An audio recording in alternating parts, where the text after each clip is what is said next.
Welcome to the Stop Down Photography Podcast, episode 52. I'm Scott Davenport. Today's topic is personal photo projects for 2021.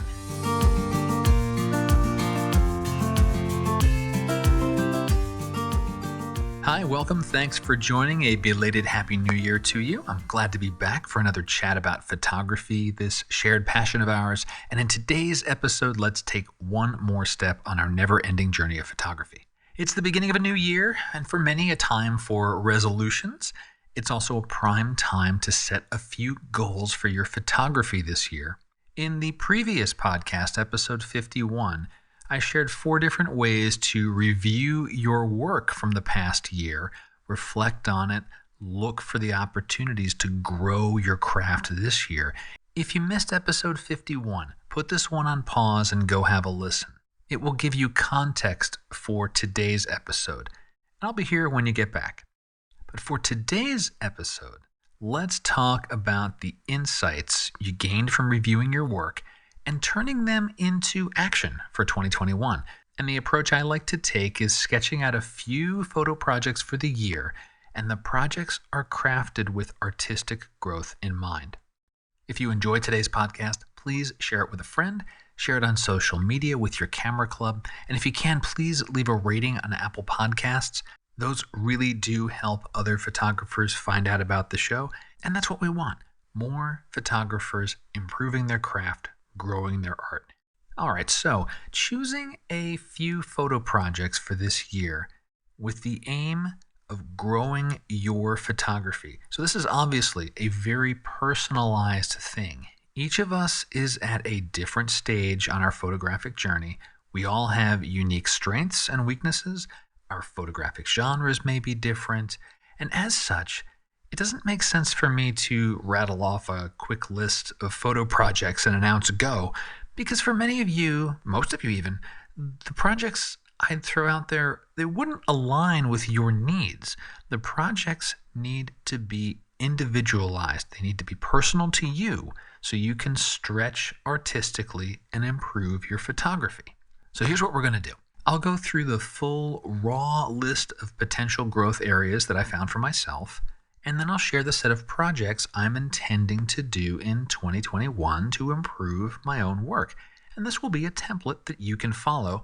I think this is going to be okay because you, a listener of Stop Down Podcast, you are already an accomplished photographer. You have a solid foundation for your photography already, and you're at a point on your journey that I don't think you need a checklist of projects spoon-fed to you. You can take the more abstract ideas or an example of a thought process and apply it to your photography. That's why you listen to this podcast.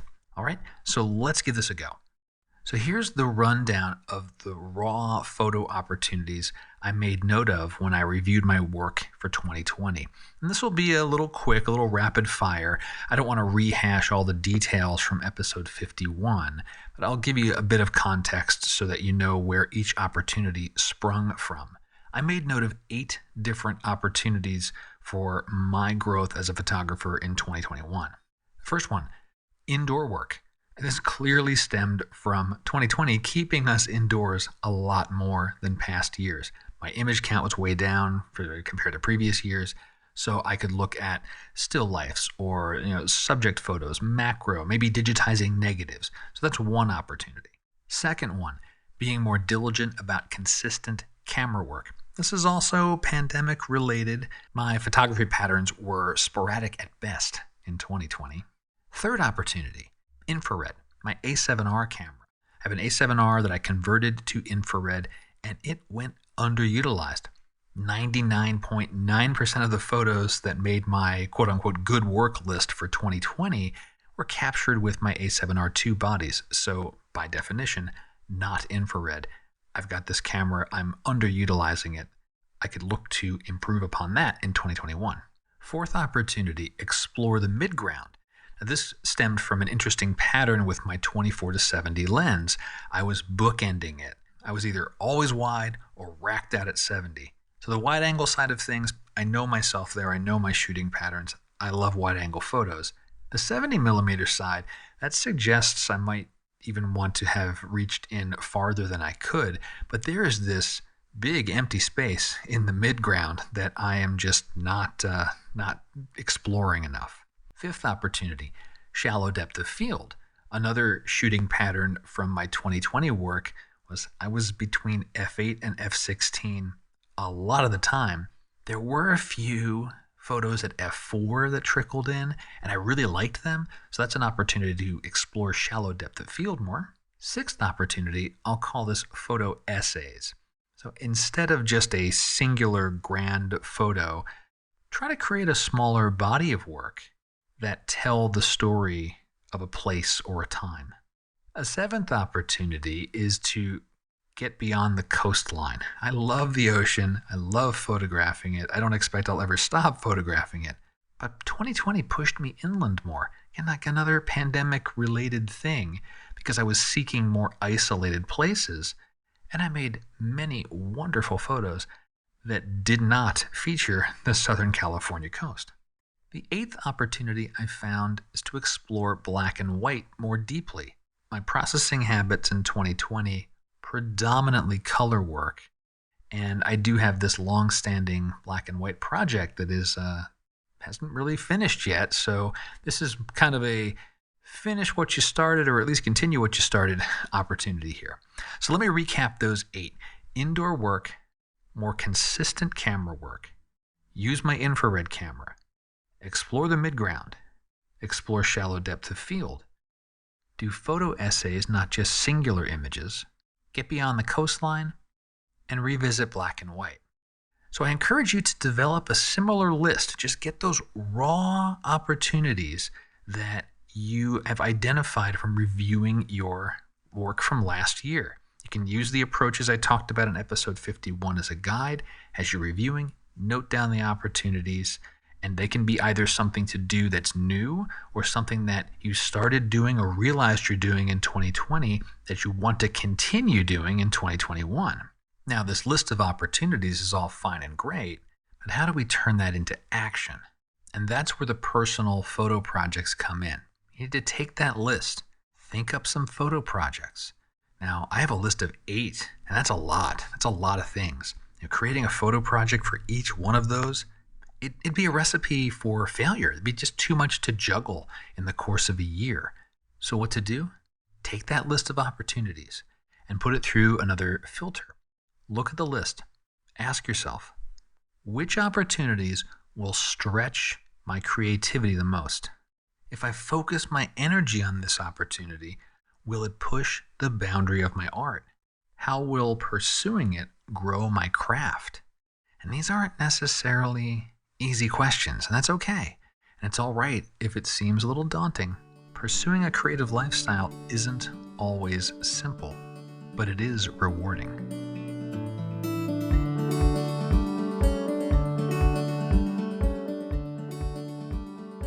I spent time asking myself these questions about the opportunities that I identified for my work, weighing each one, what would the benefits be, and I settled on 3 personal projects for 2021. These are the things I want to spend conscious energy on this year because I think they will help me grow the most.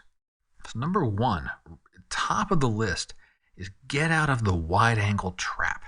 This is almost a no-brainer for me because the bulk of my work is wide-angle. I know I'm missing photos. I see the world wide. I miss the intimate, which can be equally intriguing. I know that I'm less inclined to slap on my 70-200 lens. Maybe I should look at like a 24-105 and do more photo walking, get a 1 camera, 1 versatile lens setup, and just go play. Will I stop taking wide-angle photos? No, of course not. The project is that I need to encompass more focal lengths into my work. So that's an aim for 2021. Number 2, do more photo essays. To push my creative eye, I need to branch beyond the singular image in 2021. I'm well versed in heading to location, identifying the photo I want to capture, and getting it. And I've practiced finding and capturing the essence of a place for me. But to stretch and grow, I need to improve on getting supporting elements. I talked about small groups of work back in episode 44, the power ballad, the medley, and the photo presentation. And if you listen to that episode, you know that I found the number 6 to be a good one. 6 images as a small presentation of a place or a theme or a time. It's a good number, 6. Maybe I call them 6-packs or maybe just 6s. So in 2021, I'll strive to produce more bodies of work, not just singular images. My third project for this year is a return to black and white. And this one is kind of a two-headed project. The first part is the artistic stretch. As it seems to me, and part of the project will be the exploration of this, the black and white photos that are in my catalog that I like are in, let's say, different lighting conditions than I normally capture my photos. They're not exactly golden hour. It's like the hour after golden hour sunrise or the hour before golden hour sunset. There's more light around, so there's more contrast, I guess, in the scenes. The artistic stretch is to get better at recognizing those lighting situations and seeing about how those will create compelling black and whites. The second part is a continuation of my multi-year black and white project. Multi-year. Wow, as I say that, that's like, I don't know, impressive and embarrassing at the same time. But the aspect of this part of the project is very specific. I have this ongoing set of long exposures at specific locations along the San Diego coast in very specific weather conditions. And in 2021, I hope to rekindle that and continue that part of the project. So to recap those 3 from me, number 1, get out of the wide-angle trap. Number 2, capture more photo essays. And number 3, return to black and white imagery. I think these 3 are not only manageable, but also the ones that will push me the most creatively. You'll have a different list. Your set will be unique to you. And you'll no doubt notice most of these are kind of fuzzy as far as a definition is concerned. They're not framed as a 52 project or a 365 project or take X number of photos of a given subject. The subjects aren't fixed, except maybe that long-running black and white piece that I have. But each project has a clear theme, and no one project precludes exploration of other opportunities I listed. For example, the black and white project could encompass infrared. My IR camera is converted for black and white infrared. It's infrared, yes, but it's monochrome nonetheless. Another example is working toward a set of 6 photos for a photo essay that could encompass shallow depth of field work. The projects could overlap as well. Getting out of the wide-angle trap and exploring the midground, that could feed into the project about photo essays.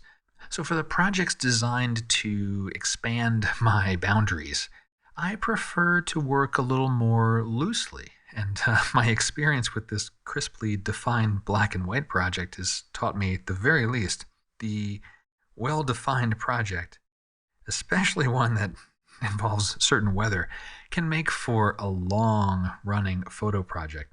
There's nothing wrong with that.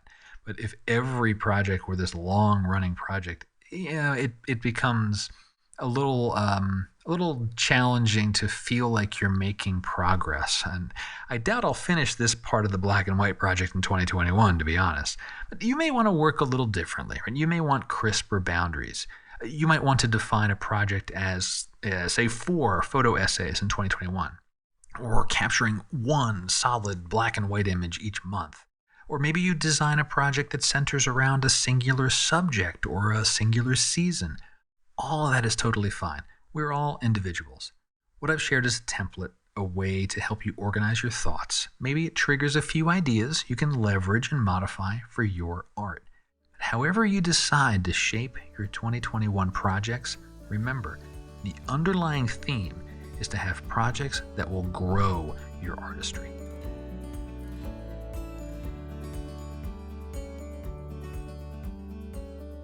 A little studio news this week. I have a new video course available called Luminar AI Start to Finish. And this is, as its name suggests, an editing course using Luminar AI. It's 8 start-to-finish editing tutorials. The practice images are included. There's a mini course on masking, a complete editing tool reference ebook, links in the show notes, and I'm running a launch special right now. So if you're listening to this in January of 2021, the launch special is probably still active, so you can nab a good discount on it. Also, if you are a member of the Patreon community supporting this podcast, check your Patreon feed. As a thank you for your continued support, members get access to Luminar AI start to finish, free of charge. And speaking of which, let me thank the Patreon members once again. Your support is what keeps this podcast on the air. It helps me come back to the microphone week after week, gives the encouragement that, yes, there is this group of photographers want this content, they want to have this discourse, they want to have these exchanges, and I can't thank you enough for your continued support. If you're interested in learning about the Patreon community or other ways that you can support the podcast, check the show notes. There's also a support the show button on all pages of stopdownpodcast.com where you can learn more. That'll wrap up this week's episode. Spend that time, get those photo projects figured out for 2021, and get excited. Get that camera out of the bag. I'm feeling good about 2021. It's going to be a more productive photographic year for sure. So have your projects ready and get ready to improve your photography. Once again, if you enjoyed today's podcast, please do rate and review it on Apple Podcasts. And until next time, my name is Scott Davenport. Have fun.